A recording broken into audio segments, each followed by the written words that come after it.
What's going on, everybody? My name is Alex, and today I want to talk about why being overpowered is good in Black Ops 3, why having broken tendencies in the game is actually good for the game, and why Black Ops 4 needs this. And I'm going to lay out some arguments and an example of why I believe this to be true. So without further ado, let's just get into the ideas behind the video. The first time I played zombies was back in 2008, and I will never forget the extreme joy that it brought to my friends as well as myself. Every map on World at War was better than the previous and brought a new twist to the game that gave an advantage to the player. In Noct, there was the mystery box as well as wall weapons. In Verrucht, wall weapons, perks, and the box.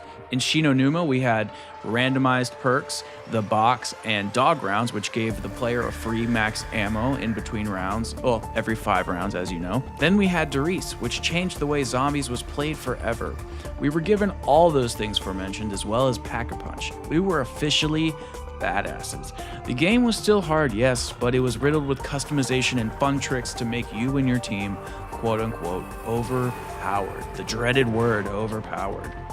Now, let's continue our time traveling journey to 2015, where Black Ops 3 was born. We are finally introduced to consumables in the mode, which Treyarch titled Gobblegums. Many will argue that the Gobblegum system is unbalanced and breaks the game. This in turn makes the core mechanics of zombies underwhelming and cast aside in the shadows of player manipulation. In other words, they make the game too easy. Others will also claim since the Mega Gums are locked behind Liquid Divinium, which is locked behind COD points, which is the in-game currency that you have to pay with your own hard-earned money, this makes Black Ops 3 zombies pay to win.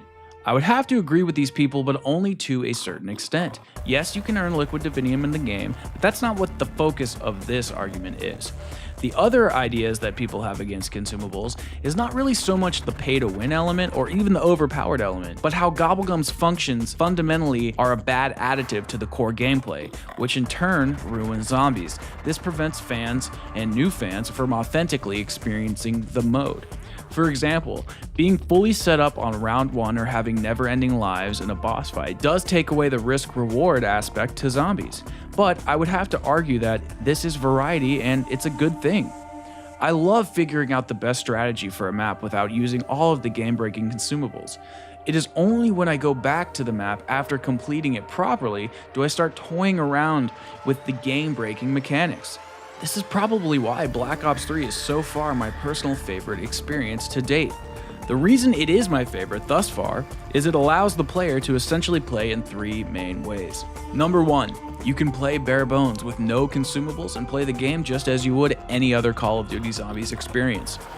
Number 2, you can add consumables to give your gameplay experience a little extra boost, but nothing drastic to the point where it's super easy or super hard. 3, you can make yourself so overpowered that the game is essentially broken and child's play.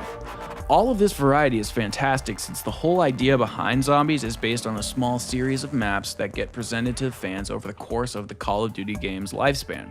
Zombies is very limited when it comes to maps, and every DLC we only get 1, and we have to make do until the next DLC comes or when the next game comes after the DLC cycle has come to a close. If you do not have variety to add to the game, then the game just gets stale after a while. This is perfectly exemplified with Call of Duty World War II, and I'm not going to sit here and belittle Call of Duty World War II. I've done that in many other videos which are available on my channel. These 3 methods of gameplay execution by the fan is crucial and, in my opinion, very obvious. The first and third method of gameplay are essentially one-dimensional. Method 1, you play the game as it is traditionally played and do not use outside consumables to boost your abilities. Method 3 is the complete opposite. You are trying to fully exploit everything in the game to allow yourself as the player to completely overpower the zombies and make your character invincible. This is often the only 2 sides of the coin fans present when they are arguing masochism versus immortality. But what about the middle ground? I would have to argue that there is one, and even if you do not see it now, hopefully you will by the end of this video. Method 2 of this zombies gameplay style allows the player to give themselves a bit of a boost, but nothing that will make the map experience so easy that the player does not have to even try. On the screen for the last few minutes, you are watching some footage I captured using self-medication as my primary consumable throughout the game. Many people find this gum to be extremely game-breaking. This is due to the fact of how they choose their loadouts. If the player uses perkaholic, self-medication, shopping free, raindrops, immolation liquidation, alchemical antithesis, the list goes on and on, yeah, then you're going to be fully stocked and ready to rock in no time. Let me explain why the loadout that I have set up is not game-breaking, just simply another method to the madness that is Call of Duty Zombies. I started off by deciding which map I am going to play and how I am going to play it. For this example, we are going to play Drak, going for high rounds. Now, I adjust my weapons kits in the starting menu. I choose fast mags, rapid fire, quick draw, stock, and laser sight. I am doing this because I am making the conscious decision before I load up the map that I am not going to pick certain perks. Fast mags can supplement for speed cola, and the other weapons attachments combined with Pack-a-Punch can help supplement for double tap. It should be known that when going for high rounds, weapon damage doesn't really matter after a while, and you'll need to double Pack-a-Punch anyway to get the special elemental abilities such as Dead Wire or Blast Furnace. On to the Gobblegum loadout. Since I don't want to be fully overpowered, I picked some lighthearted Gobblegums, extra credit, sword flay, wall power, anywhere but here. Dubs like these give you a little extra advantage, but once you get into the higher rounds, they don't really matter that much. The gum that's most important for this example is self-medication, and the rest are essentially arbitrary since self-medication is going to take the place of quick revive. Now I can load up the map knowing that I don't need quick revive, speed cola, or double tap. This leaves me with 6 perks left to choose from: Mule Kick, Electric Cherry, Jug, Stamina Up, Widow's Wine, and Deadshot Daiquiri. Since I've chosen Drak as the map, I can eliminate 2 of these perks right away, which are totally unnecessary. The Stormbow is very powerful and does not require aiming and can be one of my 2 primary weapons. This removes the need of Deadshot Daiquiri and Mule Kick. We can then use Electric Cherry, Juggernaut, Stamina Up, and Widow's Wine as our 4 main perks in combination with self-medication. If you think about it, this is not that overpowered of a setup. Sure, when you go down, you can get back up and keep all of your perks and weapons. The counter for that argument, however, is when you go down, you do not technically have your perks or your wonder weapon when in last stand. The zombies also run away, and in order to activate self-medication properly, you need to kill an enemy while in last stand with the ray gun, sometimes even the non-papped RK5. Electric Cherry can help you sometimes, but not in the later rounds. If you go down and do not revive yourself properly for whatever reason, for example, the zombies have run too far away, you do not output enough damage, and the round is too high, then you revive yourself with your 2 primary weapons and no perks. When playing high rounds, this isn't really conducive towards success and is not by definition overpowered. Mega Gobblegums can break the game if you use specific combinations like I said before, but that's fun sometimes.